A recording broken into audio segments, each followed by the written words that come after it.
একটা রাজনৈতিক দল তাদের চাওয়া পাওয়া থাকতেই পারে, তাদের পছন্দ থাকতেই পারে, এটা অন্যায় কিছু না। কিন্তু বাংলাদেশের যে প্রেক্ষাপট, সেই প্রেক্ষাপটে পিআর হচ্ছে একটা অযৌক্তিক পদ্ধতি। কারণ পিআরের মাধ্যমে মানুষ তার জনপ্রতিনিধিকে চিনতে পারবে না।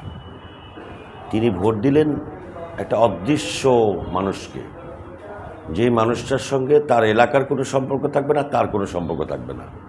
তিনি একজন এমন একজন প্রতিনিধিকে নির্বাচন করবেন, যে প্রতিনিধিকে দিয়ে বলবেন যে আপনি তো এই বলে আমার কাছে নির্বাচনের ওয়াদা নিয়েছিলেন, আজকে আমি এই সমস্যাগ্রস্ত, আমার এলাকায় এই সমস্যা আছে।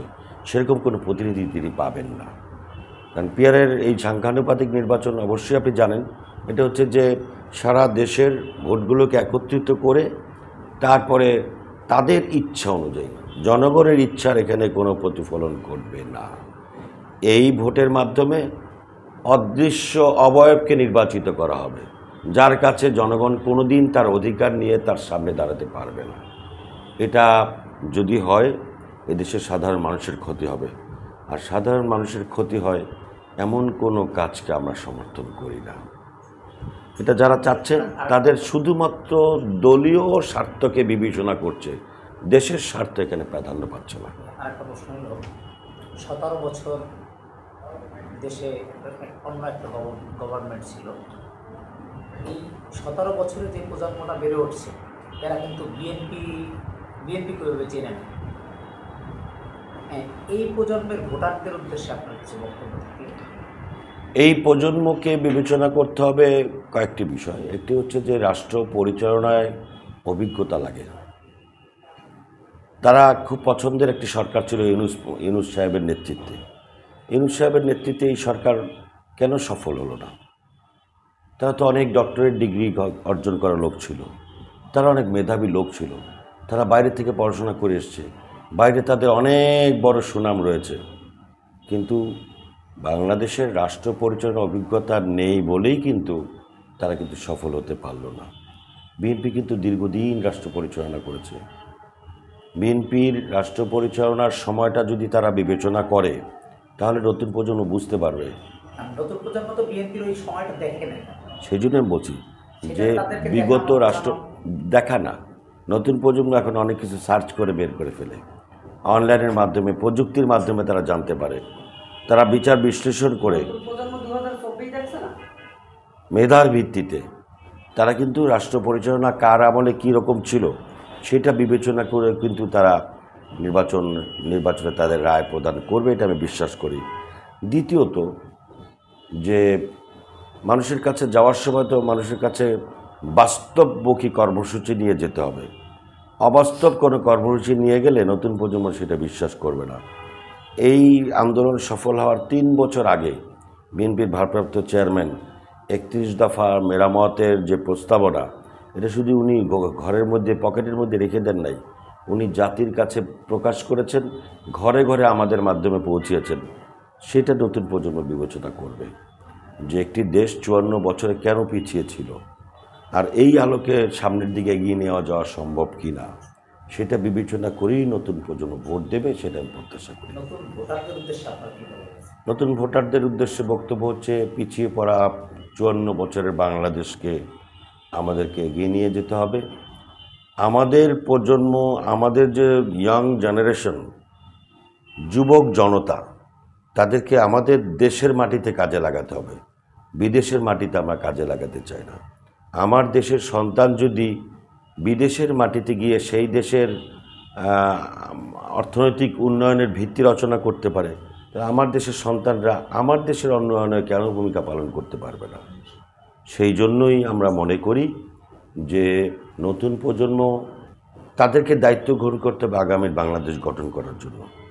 31 দফার যে মেরামত আছে, রাষ্ট্র মেরামত, সেটা তারা সামনে রাখবে।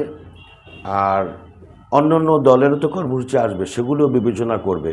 বাস্তবতা এবং অভিজ্ঞতা, এই দুটোর আলোকেই নতুন প্রজন্ম ভোট দেবে, সেটা বিশ্বাস করি। ভাই, শেষ প্রশ্ন, আপনি বিএনপি জাতীয় নির্বাহী কমিটির সদস্য, আপনি বরিশাল 5 আসনে মনোনয়ন চাইছেন, সেই হিসাবে জনগণের সাথে আপনার ভালো ব্যবস্থাও আছে? এখন দল যদি আপনাকে না দেয় বা দল যদি আপনাকে দেয়, সেক্ষেত্রে আপনি আসলে কিভাবে আর কি আগাবেন? আমরা দল করি, দল যদি ভালো থাকে আমরা ভালো থাকবো, দলের প্রতীক ধানের শীষ যদি ভালো থাকে আমরা ভালো থাকবো। দল যাকে মনোনয়ন দেবে তাদের পক্ষে সবাই কাঁধে কাঁধ মিলিয়ে আমরা একসাথে নির্বাচন করব। ধানের শীষকে বিজয়ী করব। ধানের শীষের বিকল্প আমরা কিছু চিন্তা করিই না। ভারপ্রাপ্ত চেয়ারম্যানের নির্দেশনা এটাই, আমরা যেহেতু দল করি, দলের প্রার্থীকে আমরা বিজয়ী করবো, সে যেই প্রার্থী হোক না কেন। আসলে আপনার বরিশাল 5 আসন নিয়ে আসলে আপনার পরিকল্পনা?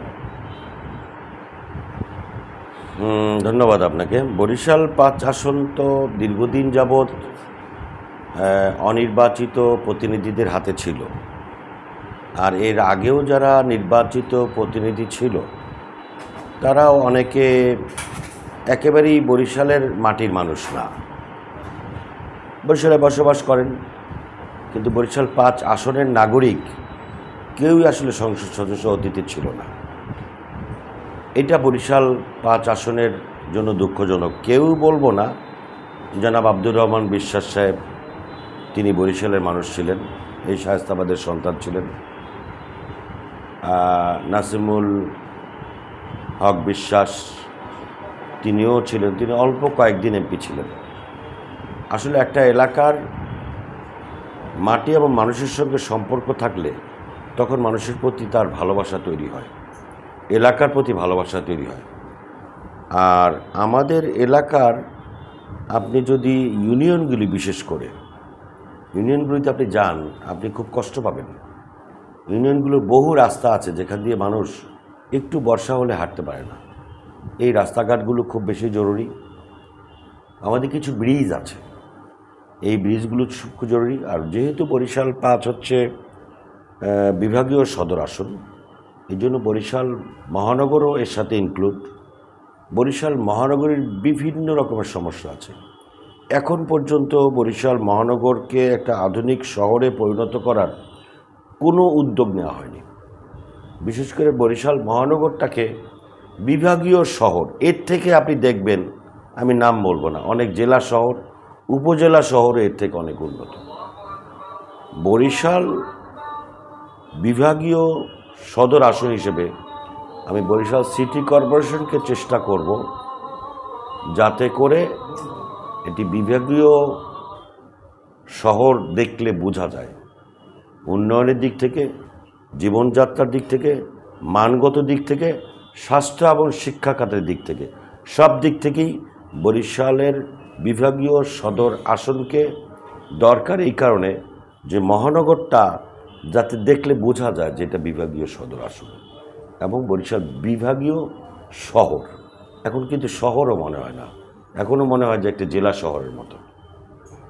বরিশাল 5 আসনে ইতিপূর্বে যারা টানা 15-16 বছর ক্ষমতায় ছিল বা এর আগে যারা ছিল, বরিশাল সদর আসনের উন্নয়ন কতটা করতে পারছে, বা বরিশাল সদর আসন একটা সদর দপ্তর হিসেবে, সদর এই শহর হিসেবে আপনার নতুন কি পরিকল্পনা আছে? নতুন পরিকল্পনার মধ্যে আমি বলি আপনাকে, নতুন পরিকল্পনা বলতে কি, নতুন পরিকল্পনা তো নাই গভর্নমেন্ট। আমি যেটা চোখের সামনে দেখি, দেখেন একটা হসপিটাল, একটা আধুনিক একটা হাসপাতাল নাই, একটা হাসপাতাল খুব জরুরি। বিভাগীয় সদর আসন হিসেবে এই যে 4 লেনটা, এই 4 লেনটা আমাদের জন্য খুব জরুরি।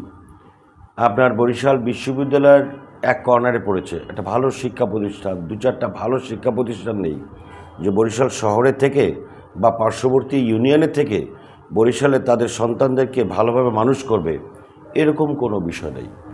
আপনার বরিশাল বিভাগ কেন্দ্রিক, ওই যে আমি আবারও বললাম যে বিভাগীয় শহর, এটা একটা দৃষ্টিনন্দন শহর গড়ে তুলতে হবে। এই দৃষ্টিনন্দন শহর গড়ে তোলাটা হচ্ছে প্রথম চ্যালেঞ্জ। এবং এই ইউনিয়নগুলোকে মানুষের যাতায়াতের সুবিধা ব্যবস্থা করতে হবে এবং ইউনিয়নের যে সমস্ত মানুষের নাগরিক সুবিধা, এই নাগরিক সুবিধাকে নিশ্চিত করা হচ্ছে আমার মূল চ্যালেঞ্জ।